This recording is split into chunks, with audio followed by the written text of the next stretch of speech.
toujours le bonheur et la grâce m'accompagneront devant sa face, dans sa présence, tellement de joie, tellement de joie. Important, qui est le silence, n'est-ce pas, le silence de Dieu. Et aujourd'hui, c'est la troisième partie. Juste le temps pour moi de mettre le temps afin de ne pas, n'est-ce pas, aller au-delà du temps. Nous avons donc commencé à voir le silence de Dieu. Et dans la première partie de cette série d'enseignements, nous sommes arrêtés sur le contexte du déroulement des événements. Et sur ce sur quoi nous nous appuyons pour élaborer ce que nous sommes en train d'élaborer. C'est pour cela que nous allons demander au frère Pierre de partir avec nous dans le livre de l'Exode, l'Exode des enfants d'Israël, n'est-ce pas? Exode chapitre 32. Nous allons lire à partir du verset 1 jusqu'au verset 8. Ok? Ça, c'est pendant l'Exode des enfants d'Israël. Qu'est-ce que la Bible dit? Mais le peuple, oui, voyant que Moïse tardait à descendre de la montagne, oui, s'assembla vers Aaron et lui dit. Donc s'assembla vers Aaron et lui dit, viens, fais-nous des dieux qui marchent devant nous. Fais-nous des dieux qui marchent devant nous. Car ce Moïse, cet homme qui nous a fait monter du pays d'Égypte, nous ne savons ce qui lui est arrivé. Voilà. Et qu'est-ce que nous avons compris? Nous avons compris que c'est Dieu qui avait demandé à Moïse de venir, non? Oui, nous avons compris ça la dernière fois. Et si Dieu a demandé à Moïse de venir, et nous savons que notre Dieu est omnipotent, omniscient et omniprésent, nous pouvons donc affirmer qu'il savait ce qui devait se passer. Et il disait que mais ce Moïse qui nous a fait sortir, ce Moïse, alors que Dieu avait manifesté beaucoup de prodiges et de miracles devant eux.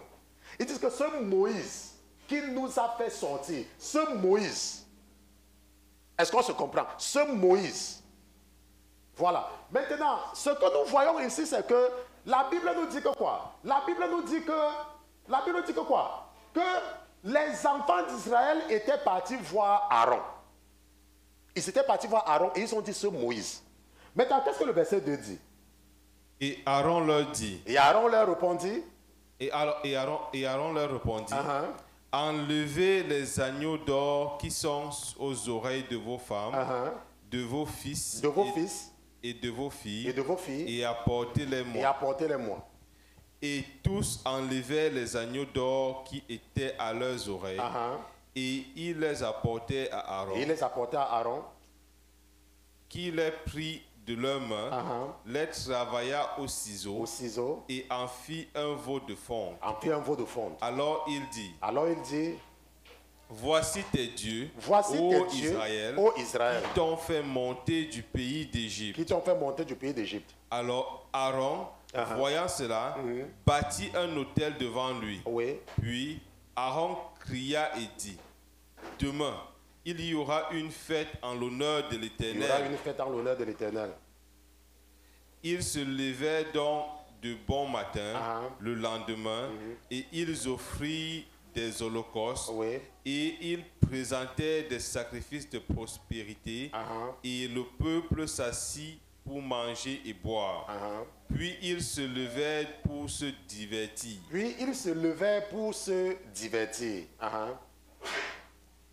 Alors l'Éternel dit à Moïse, va, descends, car ton peuple que tu as fait monter du pays d'Égypte s'est corrompu. Ils se sont bientôt détournés de la voie que je leur avais prescrite. Ils se sont fait un veau de fonte, se sont prosternés devant lui, lui ont sacrifié et ont dit, voici tes dieux, ô Israël, qui t'ont fait monter du pays d'Égypte. Donc voici tes dieux. Maintenant, nous nous sommes arrêtés ici là en longueur et en largeur la dernière fois. Et nous avons expliqué que Dieu voyait, mais il était seulement silencieux. N'est-ce pas? Nous avons compris qu'il le voyait, mais il était seulement silencieux. Et ce que nous sommes en train de vouloir expliquer dans cette série d'enseignements, c'est que Dieu, parfois, reste silencieux lorsque nous sommes en train de faire quelque chose.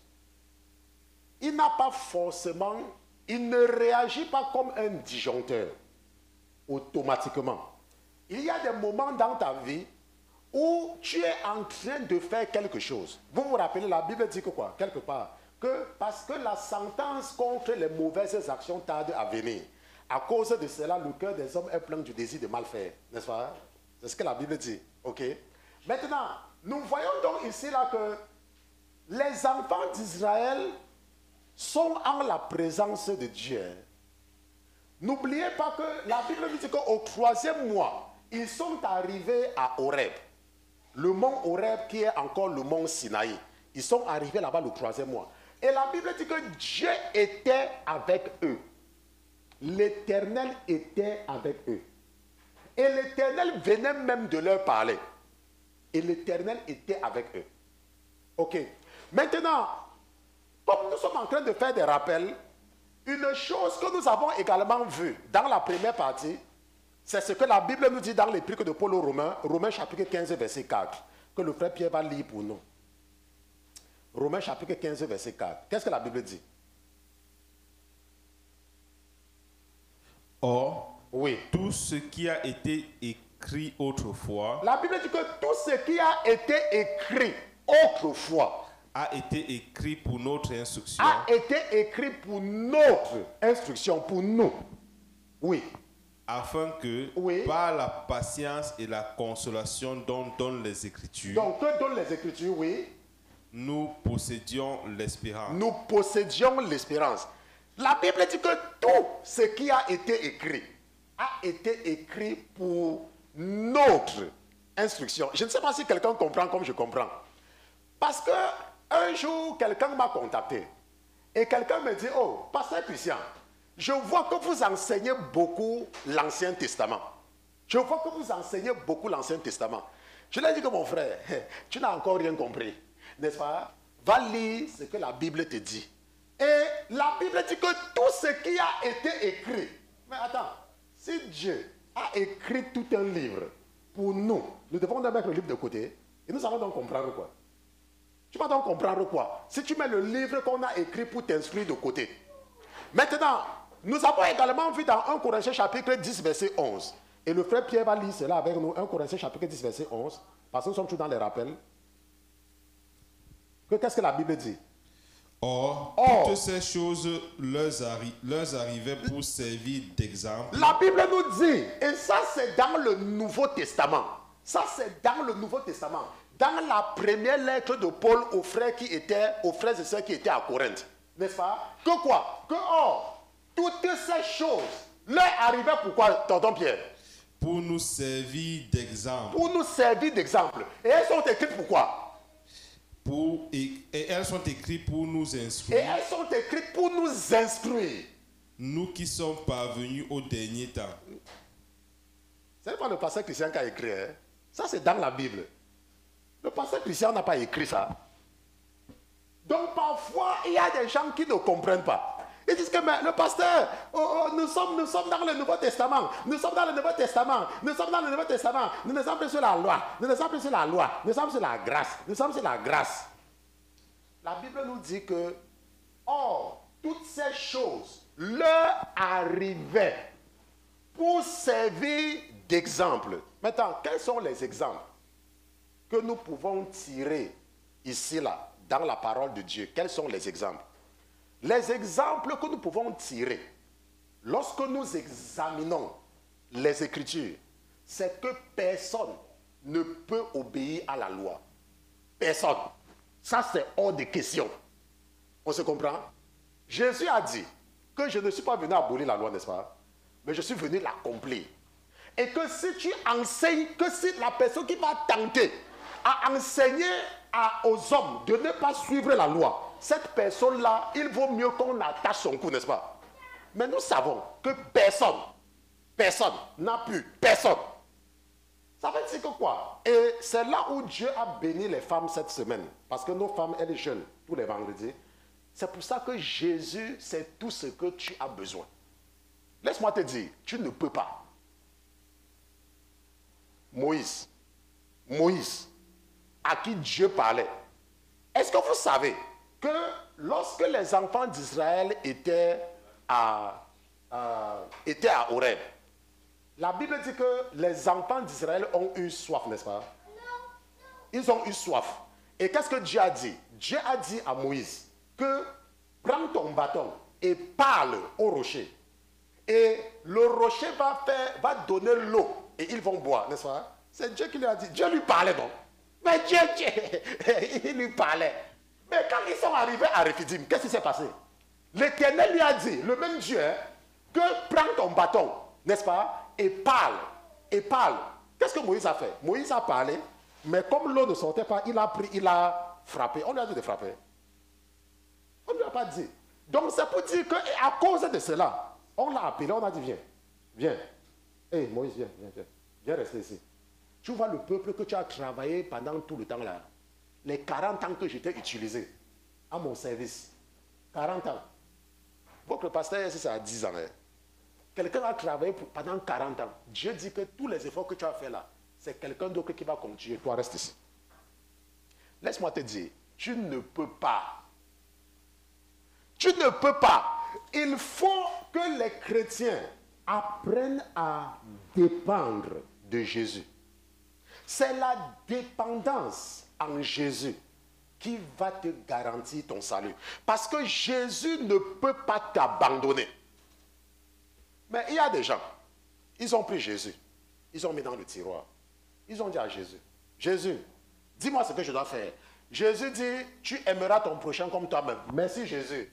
Il part. Ma soeur a eu deuil, je vais lui rendre visite. Mon frère a l'épreuve, je vais lui rendre visite. Machin truc. Jésus est dans le tiroir. Hein. Ça veut dire qu'il y a des gens qui marchent avec le mérite. Parfois même quelqu'un a l'épreuve, ils sont fatigués. Au lieu même de se reposer un peu, ils se forcent à faire. Parce que Jésus a dit. Et comme ils ne veulent pas de Jésus, ils veulent que Jésus reste dans le tiroir. Ils se forcent. Nous devons apprendre à dépendre de Jésus. C'est cette dépendance-là. Parce qu'il a dit que le moment viendra où beaucoup vont se présenter devant lui. Et dire, Seigneur, Seigneur, est-ce que je n'ai pas fait les miracles à ton nom? Maintenant, vous savez ce que c'est que faire un miracle? Est-ce que c'est un matin pour faire un miracle?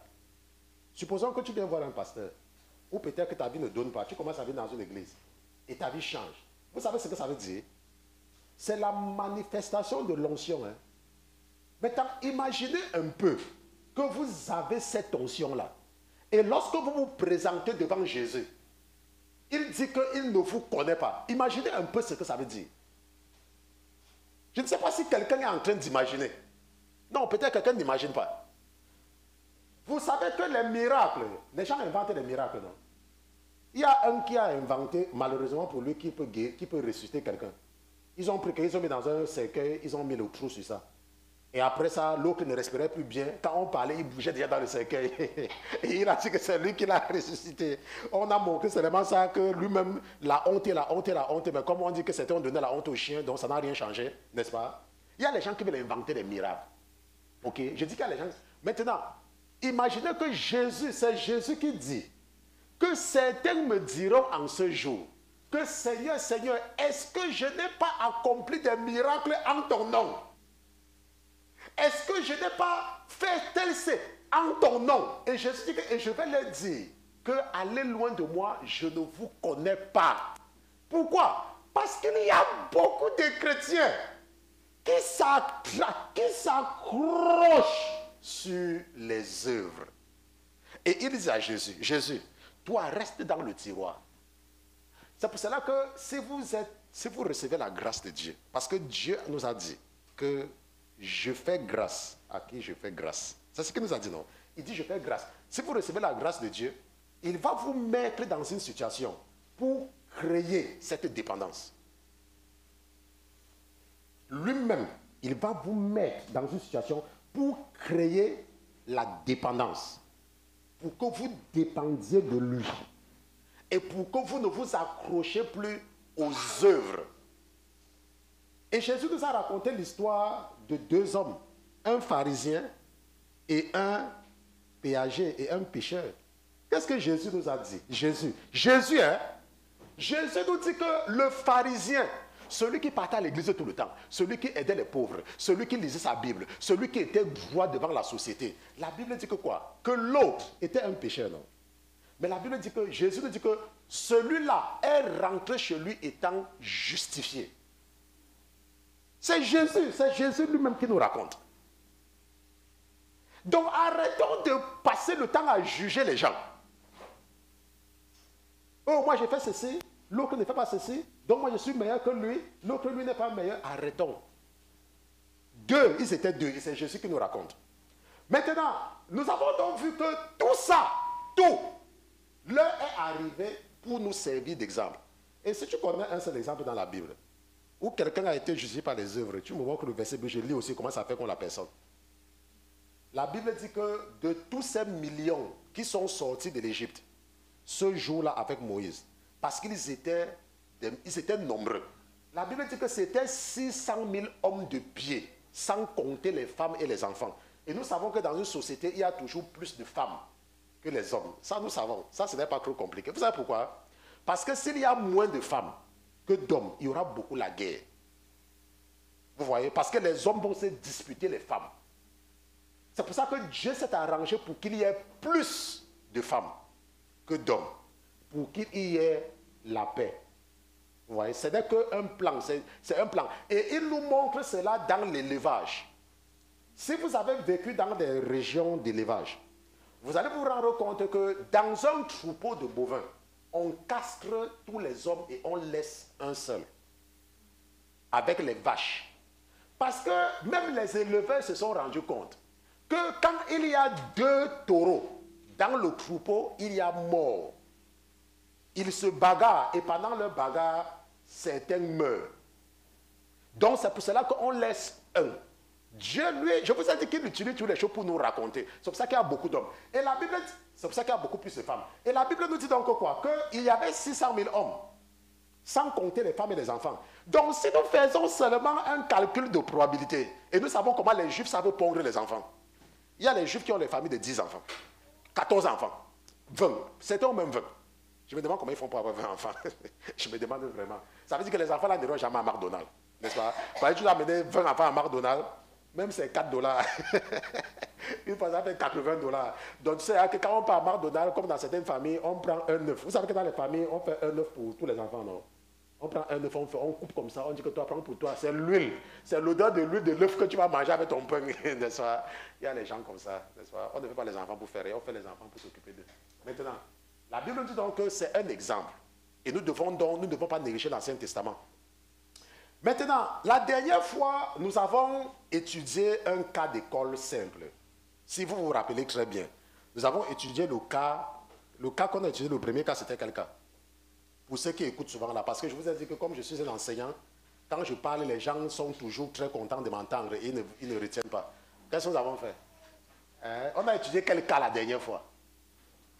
Vraiment. Ah, mes enfants, c'est là terrible. Nous avons étudié le cas de Sodome et Gomorrhe, n'est-ce pas? Donc quand je vous parlais souvent, vous croyez que je blague. Hein? Quand j'enseignais, j'ai enseigné au lycée et j'ai enseigné à l'université.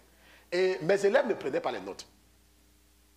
Quand j'enseignais, monsieur, parlez. Je lui ai dit que, mais, je vais vous interroger. Hein. Il dit, oui, monsieur. Je dis que, mais vous ne prenez pas notes, monsieur. Nous, on comprend ce que vous dites. Parlez. Je dis que non, vous ne comprenez pas. Prenez les notes. Parce que quand vous allez être à la maison, vous allez avoir besoin. Quand je parle, c'est facile. Mais quand vous allez vous recréer pour étudier, il vous faut des notes. Et je dis que, ok, monsieur, certains prenaient les notes. Vous-même, vous voyez là. Quand je parle, vous ne prenez même pas les notes. N'est-ce pas? Mais il y a la petite Videl qui prend les notes. Hein. Elle prend bien ses notes. On m'a montré ses notes un jour. C'est pour ça qu'on va lui donner un ordinateur. Quand je suis en train de prêcher, elle prend bien. Elle écrit. Elle prend bien ses notes. Ok? Maintenant, ce que nous avons vu la dernière fois, c'est le cas de Sodome. Et nous avons compris que Dieu avait été au courant de ce qui se passait à Sodome. N'est-ce pas? Et il était seulement tranquille. Et le moment était venu où il était descendu pour exécuter son jugement. N'est-ce pas? C'est ce que la Bible nous dit. Il était descendu. Maintenant, aujourd'hui, nous allons maintenant regarder le cas de quelqu'un, le cas d'Élie. Pas le prophète, mais Élie le sacrificateur, l'avant-dernier des juges. Parce que Élie, c'est l'avant-dernier des juges. Après lui, c'est Samuel. Après Samuel, c'est la fin des juges. Et le frère Pierre va nous amener donc dans 1 Samuel chapitre 2. Et nous allons regarder 1 Samuel chapitre 2, nous allons lire des versets 22 à 24. Ok, 1 Samuel chapitre 2. Nous allons lire des versets 22 à 24. Qu'est-ce que la Bible dit? Or, Élie était très vieux. La Bible dit que, or, Élie était très vieux. Et vous voyez comment on écrit Élie là. N'est-ce pas? Ce n'est pas le Élie, c'est le Élisée. Ok? Et il a pris tout ce que faisaient ses fils. Et il a pris tout ce que faisaient ses fils Israël. À tout Israël. Et comment il couchait avec les femmes. Et comment il couchait avec les femmes qui s'assemblaient à la porte du tabernacle d'assignation. Oui, oui. Et il leur dit. Et il dit à ses fils. Pourquoi faites-vous de telles choses? Car j'apprends de tout le peuple vos méchantes actions. Donc vos méchantes actions. Ne faites pas ainsi, mes fils. Oui. La rumeur que j'entends n'est pas bonne. Vous faites transgresser le peuple d'Israël. Bon, maintenant, de l'Éternel. De l'Éternel. Maintenant, si nous regardons ceci avec négligence, ok, si nous regardons ceci avec négligence, nous allons dire que, on était venu dire à Élie que ses fils sont en train de faire transgresser le peuple et que Élie les avait corrigés, non? C'est ce que nous avons dit. Nous allons dire que, mais on avait dit que ses enfants, n'est-ce pas? Maintenant, et la dernière fois, nous avons bien précisé que la Bible parle des filles. Ok, la Bible parle des filles aussi. Donc, quand on parle de fils, il ne faut pas croire que c'est parce que Dieu ne connaissait pas utiliser les filles ou il ne savait pas utiliser les enfants. Il pouvait dire les enfants, mais il est en train de dire ici là que les fils de Élie. Pourquoi? Parce que Élie était juge et il était aussi sacrificateur. Il y a eu parmi des juges ceux qui étaient aussi sacrificateurs. Et il y a eu parmi des juges ceux qui n'étaient pas sacrificateurs. Il faut comprendre généralement cette distinction-là. Ok? Élie était juge et sacrificateur. Mais Samson, par exemple, était juge, mais il n'était pas sacrificateur. La Bible dit qu'à un moment donné, Déborah était aussi juge, mais elle n'était pas sacrificateur. Parce qu'il y a certaines femmes que le diable détourne quand on leur demande de s'asseoir et de s'occuper des femmes. Elles disent que, il y avait Déborah, Déborah était juge, Va bien lire ta Bible. Va lire ce que Déborah était. La Bible dit que Samuel était juge et il était sacrificateur. C'est pour cela que lorsque Saül va offrir le sacrifice, ça sera un problème et Dieu va le rejeter. Et il y a également un roi qui a fait la même chose pendant la période des rois. Il a osé offrir le sacrifice et Dieu l'a frappé. C'est pour cela que nous devons faire attention. Et la Bible dit que les fils de Élie. Ok, j'insiste toujours, et je sais que ça aide beaucoup la communauté chrétienne féminine, n'est-ce pas? Celle parfois qu'on veut détourner pour les encourager à attirer la malédiction sur elles-mêmes. Ok? La Bible dit donc que Élie avait donc appelé ses fils et avait dit que ce que vous faites là, ce n'est pas bien. J'apprends que ce que vous faites, ce n'est pas bien. J'apprends que vous faites des choses qui ne sont pas bien. Maintenant, si nous regardons ça avec négligence, nous allons dire que, Élie était quelqu'un de bien parce qu'il avait appris que ses enfants faisaient ce qui n'est pas bien et il les a corrigés. C'est ce que nous avons dit, non? Mais nous savons que ce n'est pas comme ça, que ce n'est pas ce qui s'est passé. Nous comprenons avec la suite de l'histoire qu'il y avait le laxisme dans son intervention. Il était laxiste. C'est comme il y a certains parents. Vous voyez un peu? Lorsque mon fils est arrivé ici, je vous ai dit, mon fils, quand il est arrivé ici, là, il avait presque 5 ans quand il est arrivé aux États-Unis, et il pissait encore au lit. Parce que je l'avais laissé avec ses grands-parents. Et un jour, je vois qu'il a pissé au lit. Et je me rends compte que son matelas est sale. Je dis que, mais tu pisses encore au lit? Il me dit que oui. La façon que je l'avais fouetté, il n'a plus jamais pissé au lit. Parce que vous voyez qu'il y a ce qu'on appelle le laxisme de certains parents. L'enfant fait quelque chose. Tu dis, ne fais pas, hein? Ne fais pas, hein? Il y a les parents qui font ça. L'enfant a fait quelque chose. Il ne peut plus faire ça, hein? Il ne peut plus faire ça. J'ai dit à une personne un jour que la raison pour laquelle je ne vole pas, ce n'est pas parce que j'avais lu la Bible. Puisque j'ai donné ma vie à Jésus après 30 ans. Mais moi, je ne sais pas prendre ce qui appartient à quelqu'un. Je ne sais pas voler. Vous savez pourquoi je ne vole pas? Un jour, vous savez que dans les familles polygames là, et dans les bidonvilles, parce que moi j'ai grandi dans des bidonvilles, les femmes, nos sœurs, avaient même 4 copains. N'est-ce pas? Et elle t'envoyait, elle dit que pas chez elle, tu pars, on donne l'argent, tu viens le donner, pas chez elle. Et nos sœurs donc avaient donc les caisses pour garder l'argent. Et ma grande sœur donc avait une caisse, là où elle gardait son argent. C'était les caisses en bois qu'on fabriquait. Peut-être le frère Pierre fabriquait les caisses comme ça. C'est là où on mettait les pièces, n'est-ce pas? Voilà. Maintenant, donc, un jour, je ne sais pas ce qui s'est passé, mon grand frère, qui est décédé, a vu là où ma grande sœur gardait sa caisse. Et il est venu me dire que j'ai vu la caisse. On a pris la caisse de notre soeur, on a cassé. Et il y avait les pièces de 100 francs dedans, les pièces de 50. Voilà comment on était devenus les patrons le jour là au quartier. On partait acheter n'importe quoi, on mangeait. Elle est donc rentrée, elle se rend compte qu'on a pris sa caisse et qu'on a cassé sa caisse. Et comme moi, Dieu m'a formé depuis que je suis un enfant. Je ne savais pas mentir. Moi, c'était toujours difficile. Quand on ouvrait les yeux comme ça, disait toujours la vérité. N'est-ce pas? Moi, j'étais toujours comme ça. Si tu fais ta chose avec moi, hein, ne fais pas toi ta chose avec moi. Parce que quand on va ouvrir un peu les yeux, je serai le premier à commencer à dire seulement que... C'est donc comme ça qu'elle est partie se plaindre chez mon père. Et mon père, lui, c'était un technicien. Mon papa, c'était un technicien.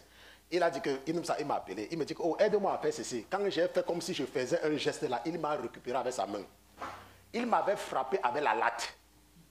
Je ne parle pas avec le tueur. Il avait pris que le bâton, un gros bâton. Il m'avait fouetté jusqu'à ce que ma mère m'a massé pendant 2 semaines. Ma maman, elle a pris que en Afrique, on masse avec le truc qui chauffe là, n'est-ce pas? On te masse. Et on mettait ce qu'on appelait le summum nobisique. Il y avait un truc là qu'on appelait summum nobisique. Donc c'est ça qu'on mettait. Vraiment. Ma mère est massée. Depuis le jour là, toucher même à la chose. Je n'ai pas lu la Bible. Ce n'est pas la Bible qui m'a fait ne pas... C'est vrai, la Bible dit que tu ne voudras pas. Mais est-ce que j'ai lu la... Je ne lisais pas la Bible. Donc il y a des parents... La raison pour laquelle je vous raconte, c'est qu'il y a des parents qui sont laxistes. Très laxistes. Dans l'éducation des enfants. Très laxiste. Lorsque mes enfants sont arrivés ici, parfois quand je leur disais de faire quelque chose, ils préféraient eux rester sur l'ordinateur. Vous savez comment je leur ai donné la discipline? Quand je te disais une fois, ne touche pas à l'ordinateur. Quand je tourne le dos, je viens que tu as touché, non?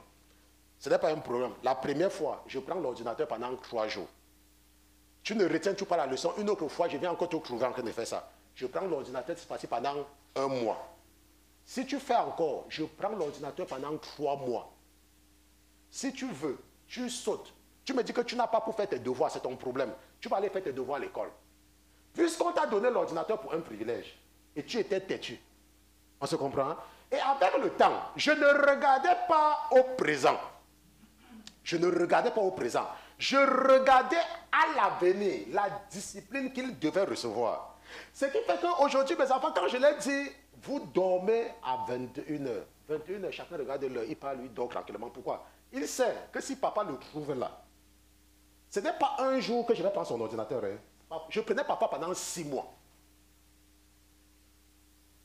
Et ils ont retenu la leçon. Je dis ça parce qu'il y a beaucoup de parents qui, vous m'écoutez, vous êtes trop laxistes. Aimer un enfant, ce n'est pas le laisser faire ce qu'il veut, c'est le détruire. Ce n'est pas aimer. Ce n'est pas l'amour, c'est la faiblesse. Et quand tu es un papa faible, tu détruis ton enfant. Quand tu es une maman faible, tu détruis ton enfant. L'Éternel n'est pas faible avec nous. Pourquoi? Parce que la Bible nous dit qu'il nous donne ce que nous voulons, n'est-ce pas? Mais c'est lui qui met dans notre cœur d'être des vaillants et de travailler. Et tous les jours, nous sortons pour aller travailler. Dieu pouvait commander à un ange de nous donner la nourriture, puisqu'il a fait avec les enfants d'Israël au désert. Mais nous devons travailler. Et il nous a dit, quand vous partez au travail, vous devez être respectueux. Il dit que obéissez à vos patrons selon la chair. Ça veut dire quand tu travailles en tant que chrétien, si ton patron dit monte, tu montes. Ton patron dit assois-toi, tu t'assois. Et ton patron dit que non, viens encore t'asseoir. Tu dis que non, patron, vous avez raison. C'est pas quand vous avez me dit que je dois m'asseoir là. Hein, je savais que c'est parce que vous devez encore me dire de me lever encore.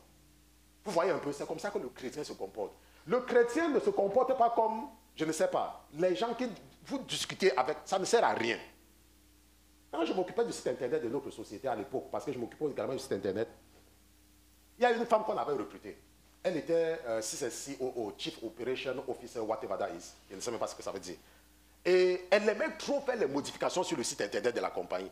Et un jour, elle me dit, oh, Christian, I am sorry. Oh, elle me dit, Christian, I am sorry. I know that I give you too much work. I said, don't worry about that.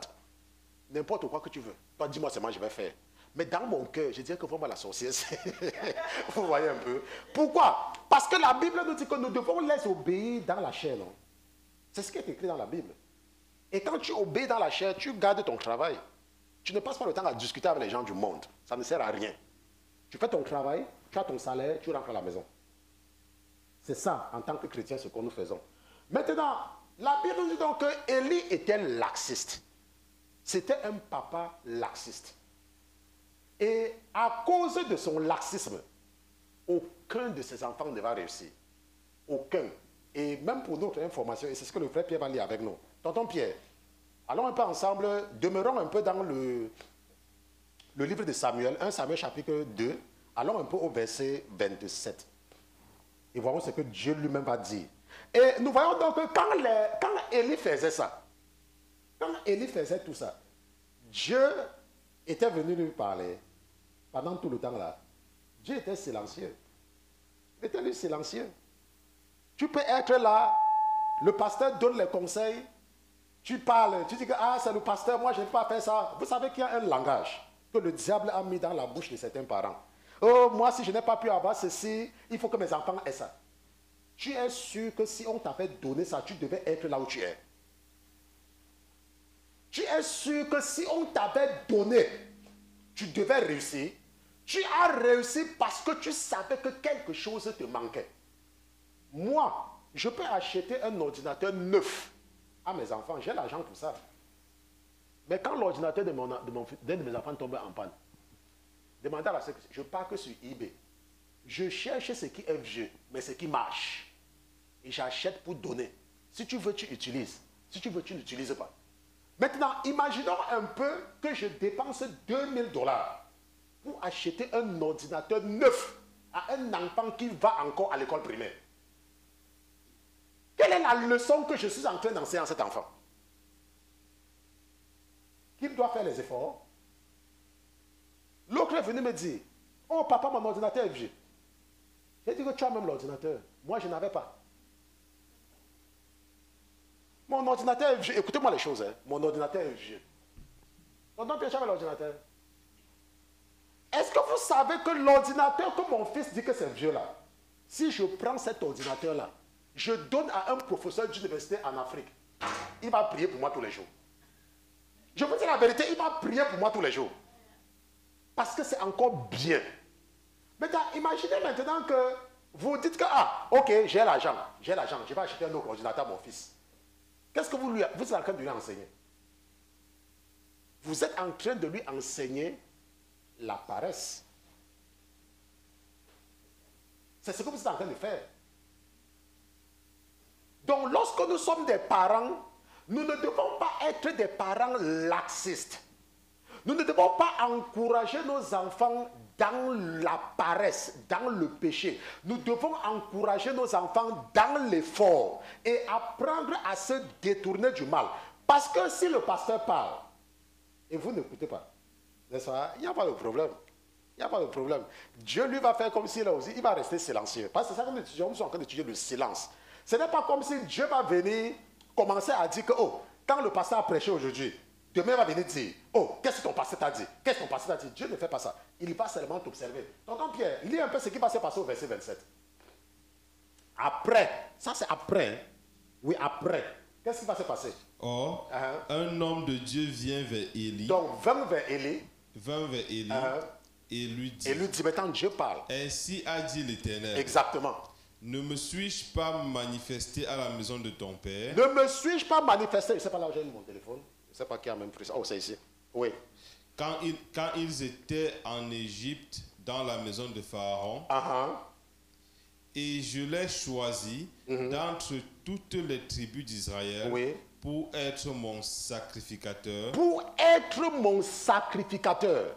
Pour offrir sur mon autel. Pour offrir sur mon autel. Pour faire fumer les parfums. Pour faire fumer le parfum, les parfums. Et porter l'effort devant moi. Et qu'est-ce qu'il dit encore, tonton Pierre? Lis encore. Je l'ai donné. Et j'ai donné à la maison de ton père toutes les oblations des enfants d'Israël faites par le feu. Maintenant, nous savons qu'il y avait combien de familles? Nous savons qu'il y avait 12 familles. N'est-ce pas? Il y avait 12 familles. La Bible dit que Jacob a fait 12 garçons. Pas 12 enfants. 12 garçons. Et nous connaissons la liste. Maintenant, et la Bible nous dit que Jacob aimait Joseph. Jacob aimait Joseph.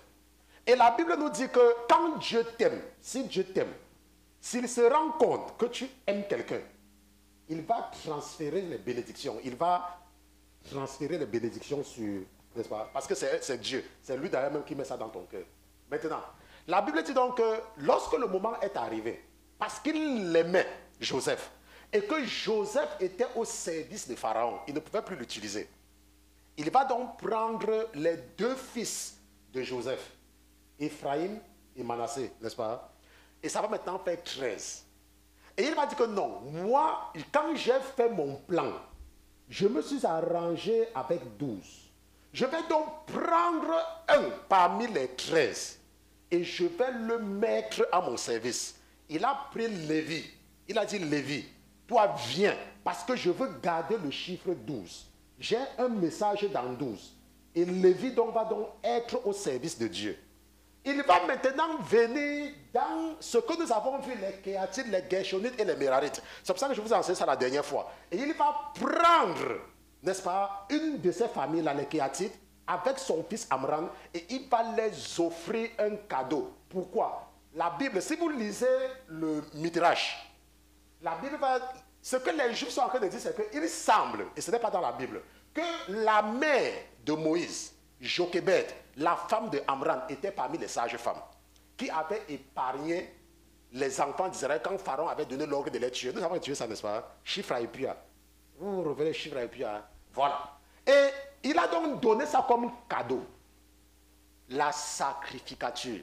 Et la Bible dit que j'ai choisi et j'ai donné à la maison de ton père. Ça veut dire que quoi? Ce ne sont pas tous ceux qui sont dans l'église qui sont appelés à sacrifier. Dieu peut t'appeler seulement pour taper à la batterie. Et tu tapes à la batterie là-bas jusqu'à ta part, c'est ça. Dieu peut t'appeler pour, je ne sais pas, balayer le sol. Et tu balais le sol, c'est ta part là-bas. Ce n'est pas forcément venir prendre le sacrifice des enfants. Moi, j'ai commencé dans la salle technique. Je n'ai pas commencé en tant que pasteur.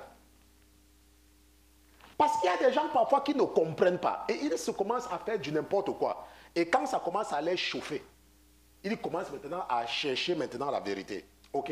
Je m'arrête là pour vous amener à comprendre qu'il y a une famille qui a été mise à part. Pour faire quoi? Pour offrir le sacrifice des enfants d'Israël à Dieu. Et dans ceux-là qui ont été sacrifiés, il n'y a aucune femme. Je vais le répéter à la communauté chrétienne. Je vais vous répéter cela pour que vous compreniez et que ça entre dans votre tête très bien. Maintenant, qu'est-ce que la Bible dit au verset 29? Pourquoi avez-vous foulé aux pieds mon sacrifice et mon oblation, que j'ai commandé de faire dans ma demeure? Et pourquoi as-tu honoré tes fils plutôt que moi? Maintenant, nous voyons, n'est-ce pas? Nous avons vu tout à l'heure qu'il a parlé à ses fils, non? Et je vous ai parlé du laxisme. Les parents qui disent, fais ça, fais ça, fais ça. Ok? Alors qu'il faut le fouetter. Dans ma famille, c'était 2 ans. 2 ans pour pisser au lait. Quand tu dépassais 2 ans, tant que tu pisser au lait, personne ne va te dire. C'est ce qu'on nous faisait. On va te réveiller avec le matelas que tu as 2 ans. Hein? On va te réveiller avec le matelas que tu as pissé au lit là, tu vas partir laver ça. Comme ça, la nuit, quand tu veux pisser, tu réfléchis très bien. Je ne sais pas. Voilà. Voilà. Je peux te dire la vérité, dans ma famille, 2 ans. Quand tu avais 2 ans, c'était fini. Hein. Tente de pisser au lit. Quand on va se rendre compte que tu as pissé, tu peux pisser, on va te lever, on va prendre que les matelas là. Et comme tu voyais, quand tu as 2 ans là, le matelas te dépasse ma taille. On te dit qu'on va laver. Tu pars, tu laves. Et puis c'est comme ça là que tu dis que la nuit, quand je te lève, tu dis que oh, je vais laver le matelas le matin, et ainsi de suite. C'est comme ça. Parce que c'était cette discipline-là qu'on nous donnait. Et nous avons grandi avec cette discipline. Et vous voyez que lorsque vous êtes discipliné, cette discipline se reflète dans tout ce que vous faites. Quand vous êtes discipliné, n'est-ce pas? Vous savez que je dois faire ceci, vous faites. Je dois faire ceci, vous faites. Je dois faire cela, vous faites. Parce que la discipline est là. Et c'est une discipline qu'on enseigne. Maintenant, à quel âge est-ce qu'on a donné Samuel à Élie? Vous savez que les femmes juives allaitent jusqu'à 2 ans, n'est-ce pas? Certains arrêtent à 1 an et demi, certains arrêtent à 1 an. Mais chez les Juifs, quand un enfant a 2 ans, c'est fini. Hein. On peut maintenant aller... On sait qu'il est déjà un homme, c'est fini, il est un homme, il est parti. Donc, la mère de Samuel avait pris Samuel à cet âge, allait donner, c'est fini, tu es un homme, va. Ok? Donc, maintenant, lorsque nous regardons, la Bible dit que pourquoi as-tu honoré tes fils plus que moi? Mais nous avons vu tout à l'heure dans l'autre verset que quoi? Que Élie avait appelé ses enfants, n'est-ce pas? Il a ses fils. Il a dit que mais pourquoi? Il a dit cela. Mais Dieu maintenant envoie un prophète dire que pourquoi est-ce que tu les as honorés plus que moi? Pourquoi? Pour vous engraisser, qu'est-ce qu'il dit? Pour vous engraisser du meilleur de toutes les offrandes d'Israël, oui, mon peuple. C'est ce que beaucoup de pasteurs font, n'est-ce pas? Quand les gens donnent les offrandes, ils partent en congé. Il y a les pasteurs en Afrique. Quand ils veulent prendre les congés, ils viennent aux États-Unis. L'affaire là-bas dépassée. Hein. Tu es un pasteur en Afrique. Quand tu veux prendre tes congés, tu vas en France. Je ne sais pas. Parfois, il y a des choses qui n'ont pas de sens dans ma tête. Ça dit qu'il y a les pasteurs en Afrique. Ils disent que non, je vais me reposer pendant... Il prend l'avion, il vient passer les congés aux États-Unis. Le verset 31 dit quoi? C'est pourquoi l'Éternel, le Dieu d'Israël, dit, j'avais dit que ta maison et la maison de ton père marcheraient devant moi à jamais. À jamais, oui. Mais maintenant, l'Éternel dit, loin de moi cette pensée. Loin de moi cette pensée. Car j'honorerai ceux qui m'honorent. J'honorerai ceux qui m'honorent. Mais ceux qui me méprisent seront méprisés. Seront méprisés. Voici, les jours viennent que je couperai ton bras. Où je couperai ton bras. Et le bras de la maison de ton père. En sorte qu'il n'y aura point de vieillard dans ta maison. En sorte qu'il n'y aura plus de vieillard dans ta maison, oui. Et tu verras un ennemi dans ma demeure pendant que Dieu enverra toutes sortes de biens en Israël. Et il n'y aura plus jamais de vieillard en ta maison. Il n'y aura plus jamais de vieillard en ta maison. Et celui des tiens que je n'aurai point retranché d'auprès de mon autel sera pour consumer tes yeux et tourmenter ton âme. Et tous les enfants de ta maison mourront à la fleur de leur âge. Et donc mourront à la fleur de leur âge, oui. On va jusqu'au verset 36. Amen. Et ce qui arrivera à tes deux fils. Et ce qui arrivera à tes deux fils, Obni et Finé, et te servira de signe. Donc te servira de signe. Ils mourront tous deux le même jour. Ils mourront tous deux le même jour. Et je m'établirai un sacrificateur fidèle. Et je m'établirai un sacrificateur fidèle. Il agira selon mon cœur et selon mon âme. Je lui bâtirai une maison stable et il marchera toujours devant mon oint. Donc il marchera toujours devant mon oint. Et oint ici là, c'est en lettres avec O majuscule. Ça veut dire que ici là, il prophétise sur Jésus. Ok, il prophétise sur Jésus. Il dit, je m'établirai quoi? un sacrificateur fidèle. Il agira selon mon cœur et selon mon âme. Je lui bâtirai une maison stable et il marchera toujours devant mon oin. Ça va faire l'objet, n'est-ce pas, d'un autre enseignement, si je dois m'attarder sur ça. Et le dernier verset dit quoi?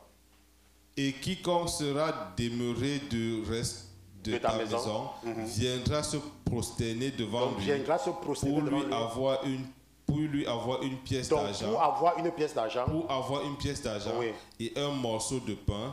Et il lui dira, fais-moi entrer, je te prie, dans une des charges du sacerdoce pour manger un morceau de pain. Donc pour manger un morceau de pain. Maintenant, si nous regardons ceci avec négligence, ça veut dire que si nous sommes négligents dans l'analyse de ce que le prophète est en train de dire à Élie ici, nous pouvons croire que c'est n'importe qui.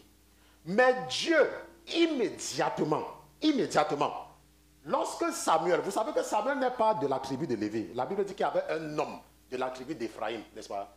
Samuel. Mais Samuel bénéficie, parce que Élie était comme son père.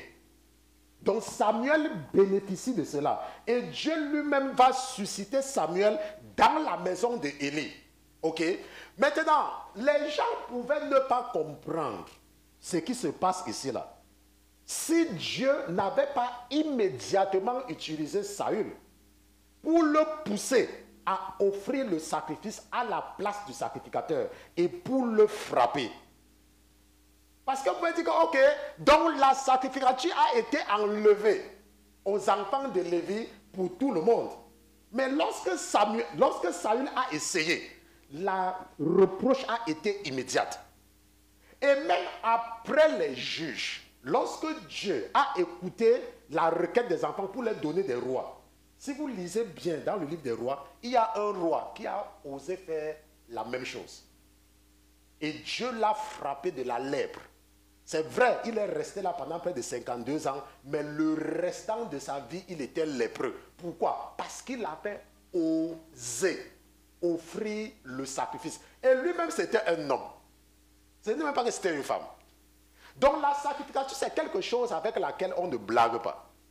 Tu ne peux pas aller dans une église et on te dit que oh, viens prier sur les offrandes. Et tu ne connais pas ton appel. Tu pars aussi parce que tu veux la gloire des sorciers et des sorcières qui remplissent l'église.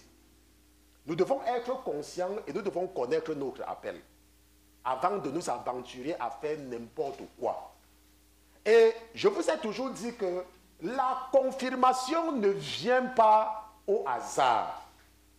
Tu ne peux pas me dire que oh, Dieu m'a dit que, et il a seulement dit à toi seul.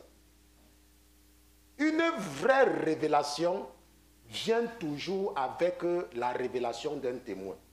Pour être sûr. Parce que quand tu veux faire quelque chose, tu veux être sûr. Vous savez comment le diable utilise les sorciers pour pousser les gens dans l'erreur? Lorsque tu commences à faire le travail de Dieu, l'ennemi entre dans le cœur d'une personne. Dis que mon frère, quand je t'entends là, je suis content. Non, c'est bien. Vraiment, tu me motives. C'est comme ça. C'est comme ça qu'on encourage beaucoup de personnes dans l'erreur. Et parce qu'une personne qui ne comprend même pas la Bible, t'as dit que quand tu parles, je comprends, je suis content, tu commences à croire maintenant. Ça veut dire que le cœur commence à monter. Et moi, c'est quelque chose que je vois tout le temps. Je vois ça tout le temps. Ok? Maintenant, ce que nous voyons donc, c'est que Dieu était resté silencieux. Dans le cas d'Élie, n'est-ce pas? Et Élie croyait que lui, il est en train de faire ce qui est... Et c'est ce qui se passe quand Dieu est silencieux dans notre vie. Il y a des moments où nous faisons des choses. Il y a des moments où nous abusons même de certaines personnes. Et rien ne nous arrive. Si nous regardons très bien ici, là, lorsque les fils d'Élie faisaient ce qu'ils faisaient, est-ce que les gens n'apportaient pas le sacrifice? La Bible dit qu'ils continuaient à s'engraisser avec le sacrifice des enfants d'Israël. Quand tu fais quelque chose, il ne faut pas toujours croire que si ce que tu fais n'est pas bien, alors le ciel va envoyer, comme tu vois les films, comme tu as l'habitude de voir les films, n'est-ce pas? Dans les films, vous savez ceci d'abord dans les films, non? Vous savez comment les films sont là pour tromper les gens? Quand le film commence, tu vois, on te montre une femme qui est petite. Et on te dit qu'elle a rencontré quelqu'un. Après, il commence à s'amuser, comme on disait. Après ça, on te montre comment elle est enceinte. Après, subitement, le film continue. On te dit 10 ans plus tard. Et tu es assis, hein, et ce n'est qu'à la 35 minutes du film, hein, 10 ans plus tard. Et après 10 ans plus tard, on te montre maintenant comment elle part à l'école. Elle part à l'école. Après, il y a quelqu'un qui l'a giflé. Et puis, elle n'a pas répondu. Et elle a dit à la personne que tu vas voir. Après, dans le film, on met 15 ans plus tard. Donc, toi, tu vas rester là en 45 minutes. Et tu vas voir la vie de quelqu'un se dérouler. Et maintenant, quand tu vas maintenant revenir dans la vie vraie, tu vas également croire que la vraie vie, c'est aussi le film de Charlot Malin que tu as vu. Vous savez que Charlot Malin, c'est un truc là qu'on venait nous montrer à l'école primaire. On nous volait 50-50. On dit qu'on va vous montrer le film. Il y avait donc un homme là qui était comme un ting-ting. Et c'était même noir sur blanc. Et chaque enfant cotisait 25. On vous réunit comme ça, on met un truc là, on montre quelqu'un. Et les films là, les gens couraient dedans comme ça. Bon, le frère Pierre n'a pas vu ça. Il était encore un enfant. Peut-être maman Christiane n'a pas vu. Il courait comme ça, les Charlots Malin, n'est-ce pas? Il y a même les gens qui faisaient ça, ils prenaient les ting-ting. Quelqu'un était derrière le rideau. L'autre fait, j'étais tapé. Et on était contents, les enfants, on riait. N'est-ce pas? Et c'est comme ça qu'une histoire commençait maintenant et l'histoire finissait après. Ok? La vie, ce n'est pas le film. Maintenant, nous allons regarder l'autre cas d'école. Notre cas d'école que nous allons regarder aujourd'hui, le dernier cas d'école, c'est le cas de Job. Et le frère Pierre va partir avec nous parce que nous avons le temps pour cela. Le frère Pierre va nous amener. J'ai mon nouveau téléphone ici. Il suffit que je regarde et ça s'ouvre. Donc tu prends mon téléphone, ce n'est pas ma face, ça ne s'ouvre pas. C'est pour ça que j'aime ça. Donc, Job chapitre 1, nous lisons à partir du verset 6. Job chapitre 1, nous lisons à partir du verset 6. Qu'est-ce qui se passe ici? Il arriva un jour que les fils de Dieu étant venus se présenter devant l'Éternel, Satan vint aussi au milieu d'eux. Et l'Éternel dit à Satan, d'où viens-tu? Et Satan répondit à l'Éternel. Et dit, de courir ça et là sur la terre et de m'y promener. N'est-ce pas? C'est ce que Satan a dit. Dieu a demandé à Satan que tu sors d'où? Tu étais où, Satan? N'est-ce pas? Maintenant, la Bible nous définit Satan, n'est-ce pas? La Bible nous dit que Satan, c'est l'accusateur des frères. C'est par définition. Ok, notre tableau, pour ceux qui ne comprennent pas souvent quand on parle, ok, la Bible nous définit bien Satan, par définition. La Bible dit que Satan, c'est là. Si tu veux, tu écris avec les lettres minuscules, ça ne change rien. C'est ce qui te dépasse en force. Si tu veux écrire la lettre minuscule, ça ne change rien sur ça. Ok? Donc Satan, la Bible dit que c'est l'accusateur. N'est-ce pas? L'accusateur des frères. C'est ce qu'il fait. Tout ce qu'il fait, c'est ça, accuser. Ok? C'est son nom. Quand tu dis Satan, c'est son nom. C'est comme notre Dieu, Dieu, l'Éternel. Son nom, c'est l'Éternel, le Dieu. Comme le Fils de Dieu, c'est Jésus. Satan, c'est le nom de quelqu'un et ça veut dire l'accusateur des frères. Et la Bible nous dit ici dans le livre de Job, et c'est ce que le frère Pierre est en train de lire avec nous, qu'est-ce qu'il a répondu à l'Éternel? Et l'Éternel dit à Satan, oui. As-tu remarqué mon serviteur Job? As-tu remarqué mon serviteur Job? Il n'y en a pas comme lui sur la terre, intègre, droit, craignant Dieu, se détournant du mal. Et Satan répondit à l'Éternel. Et dit, est-ce pour rien que Job craint Dieu? Est-ce que c'est pour rien que Job craint Dieu? N'as-tu pas fait comme une haie de tous côtés autour de lui, autour de sa maison, autour de tout ce qui lui appartient? Tu as béni l'œuvre de ses mains. Et ses troupeaux se répandent sur la terre. Laissez-moi vous dire, je vous ai dit plusieurs fois que pour un enfant de Dieu, la bénédiction est un collatéral. Quand tu fais la volonté de Dieu, quand tu travailles pour Dieu, la bénédiction. Maintenant, tu peux être une femme et tu fais la volonté de Dieu. Et Dieu bénit ta maison. Comme tu peux être une femme, comme tu peux être un homme, tu fais la volonté de Dieu et Dieu bénit ta famille. Comment est-ce que moi j'ai compris ceci là? Comment j'ai compris? Vous savez que dans ma famille, les gens vont en aventure. Hein. Comme les gens partent en aventure là, on dit que tel est parti en aventure, tel est parti en aventure, tel est parti en aventure. Un jour, je me suis rendu compte que quand on me dit qu'un membre de ma famille est en aventure, même dans ma belle famille, à un moment donné, il traverse pour aller en Europe. Comme ça. Et j'ai donc cherché à comprendre pourquoi. Vous voyez, lorsque tu fais le travail de Dieu, parce que Dieu ne veut pas que tu sois dans la peine, il te bénit. Et il bénit tout ce qu'il y a autour de toi. Il bénit seulement. Parce que la Bible dit que, est-ce que c'est pour rien? Est-ce que tu n'as pas béni l'œuvre de ses mains? Est-ce que tu n'as pas tout béni? Dieu va te bénir. Et il y a des gens qui peuvent profiter de tes bénédictions. C'est pour ça qu'il y a parfois certaines personnes, vous allez les voir, ils vont commencer parfois à faire du bruit. Vous savez qu'il y a des gens qui étaient mariés, non? Et après qu'elles se séparent, vous voyez que l'autre est devenu zéro, non? Vous croyez que c'est pourquoi? C'est parce que la bénédiction ne dépendait pas de toi. La bénédiction, tu profitais seulement de la bénédiction de quelqu'un. C'est comme ça que ça se passe généralement. Mais il y a parfois des gens qui vont croire qu'ils sont là où ils sont par eux-mêmes. Non, Dieu peut te bénir parce qu'il veut, parce qu'il est en train de bénir quelqu'un. Et toi, tu profites seulement. C'est la même chose quand tu viens dans une église. Quand tu es membre d'une église et que Dieu commence et que la main de Dieu est sur le pasteur de cette église, automatiquement tous les membres seront bénis. La bénédiction va se répandre sur tout le monde. Parce qu'il dit que, est-ce que tu n'as pas béni l'œuvre de ses mains et ses troupeaux se répandent? J'ai reçu le message d'une sœur l'autre jour et ça m'a vraiment fait plaisir.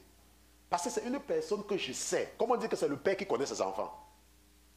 Lorsqu'elle est entrée en contact avec moi, je ne sais même pas comment est-ce qu'elle a même fait pour entrer en contact avec moi, rien ne donnait. Je dis rien ne donnait dans sa vie. C'était pas là. On a même prié pour la personne. Je crois qu'on a même prié pour la personne plusieurs fois.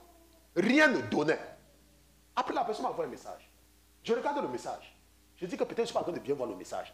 Je regarde le message. Je vois seulement ce que la personne me dit que waouh, ce que Dieu est capable de faire. Mais en réalité, ça ne m'a pas étonné parce que c'est qu'elle n'est pas la première, c'est que vous êtes tous la même chose.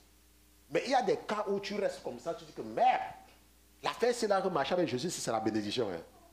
N'est-ce pas? Donc, lorsque tu crains Dieu, non seulement il va te bénir, il va bénir tes mains, il va bénir tout ce qui t'entoure, il va bénir ton troupeau, il va tout bénir dans ta vie. Ça, c'est quand tu fais la volonté de Dieu.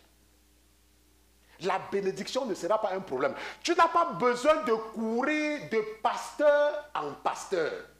Tu n'as pas besoin de ça. Et j'expliquais à quelqu'un l'autre jour le danger des gens qui courent après les pasteurs là. Lorsque tu cours après les pasteurs, qu'est-ce qui se passe? Tu dis au pasteur-ci, n'est-ce pas, que oh, je connais le pasteur Christian. Et tu dis au pasteur Christian que oh, je connais le pasteur Daniel. Et tu dis au pasteur Daniel que oh, je connais le pasteur Jérémie, n'est-ce pas? Maintenant, les hommes de Dieu ont le même esprit. C'est le même esprit qui opère en nous tous. Maintenant, un vrai pasteur ne va pas te dire que oh, pourquoi est-ce que tu parles avec le pasteur Jérémie? Laisse-moi te dire, ton nom Pierre, aucun vrai pasteur ne va te dire cela. Que, oh, pourquoi est-ce que tu parles avec le pasteur Daniel? Ou pourquoi rien? Mais ce que chacun va savoir dans son cœur, c'est que tu appartiens à Jérémie, c'est que tu appartiens à Daniel. C'est ce qui, puisque lui, les vrais pasteurs ne discutent pas les gens. Maintenant, le problème, c'est que quoi? Quand tu auras les problèmes, qui va s'occuper de toi? Puisque tu n'appartiens à personne. Personne n'aura à cœur de s'occuper de toi. Puisque tu es dans la prostitution spirituelle. Et Dieu nous raconte qu'un homme, les hommes ne s'occupent pas des femmes prostituées, ils prennent ce qu'ils veulent et c'est fini. Ils prennent ce qu'ils veulent et c'est fini. Vous allez donc voir les gens, oh, je pars dans cette église, je pars dans cette église, je pars. Quand tu auras des problèmes, c'est là où tu sauras. Je parlais de cela parce qu'il y a une sœur, je sais, là dans les problèmes en Afrique, on pouvait bien l'aider. Mais même à l'époque, je lui disais toujours que apprends à rester sur place. Parce que si tu restes sur place et que tu te trouves dans des problèmes, Dieu va toucher le cœur de ton pasteur de te relever. Mais si tu es une prostituée, tu es avec tel, tu es avec tel, tu es avec tel, qui va donc s'occuper de toi? Personne. Puisque personne ne se sent responsable de toi dans la réalité. Ce n'est pas le pasteur Jérémie qui se sent responsable de toi. Ce n'est pas le pasteur Daniel qui se sent responsable de toi. Ce n'est pas le pasteur Christian qui se sent responsable de toi. Parce que chacun va dire que, oh, quelqu'un va s'occuper de lui. Et il y a des gens, parfois, quand on leur dit ça, ils pensent que non, si j'envoie seulement mon argent ici, là, non, je vais aussi avoir mon argent là-bas, je vais aussi avoir mon argent là-bas. C'est vrai, on ne dit pas qu'envoie. Parce qu'un pasteur ne va jamais même te demander d'envoyer son argent dans son église. Moi, je n'ai jamais demandé qu'elle envoie son argent dans mon église. Puisque c'est Dieu qui touche les cœurs, n'est-ce pas? C'est Dieu qui touche les cœurs. Donc nous devons faire attention à la procession spirituelle. La procession spirituelle, c'est quelque chose, n'est-ce pas, que nous, parfois je reviens là-dessus de temps en temps, seulement pour vous aider, n'est-ce pas, à être fidèle. Et je vous ai dit que moi, votre pasteur, depuis que Jésus m'a sauvé, moi je ne suis pas passé dans 2 églises. Est-ce que je ne suis pas pasteur? Je suis toujours pasteur. Ok? Donc ce n'est pas le fait d'aller à gauche et à droite qui va faire que Dieu vous écoute beaucoup. Je sais qu'il y a des gens qui sont spécialisés là-dessus, quand ils sortent le dimanche, vous savez ce qu'ils font? Il y a quelqu'un qui m'avait raconté ça quand j'étais à New York. Il me dit que, oh, when we were small, we used to leave house at 7 o'clock. We start church in this church. After 4 hours, we go to this church. After that, you go to this. Il y a des gens comme ça. Ils commencent l'église le matin dans une église. Quand ça finit, ils partent dans l'autre église. Ça finit, ils partent dans l'autre église. Et le soir, ils rentrent à la maison vers 19. C'est ce qu'ils font le dimanche. Il y a des gens comme ça, puisque moi j'ai rencontré. Ok? C'est un peu cela. Donc, nous ne devons pas être des prostituées spirituelles. Ok? À cause du temps, nous allons continuer avec le cas de Job. Je ne sais pas si nous avons le temps pour ça, mais je pense que nous allons continuer avec le cas de Job la prochaine fois. Et nous allons comprendre comment Dieu va rester silencieux. Et nous savons tous pourquoi. Ok? Mais nous allons revenir là-dessus seulement pour l'édification du corps de Christ et aider également ceux-là qui ont encore besoin de compréhension. Nous allons donc tous nous lever et nous allons prier. Nous allons tous... Allez!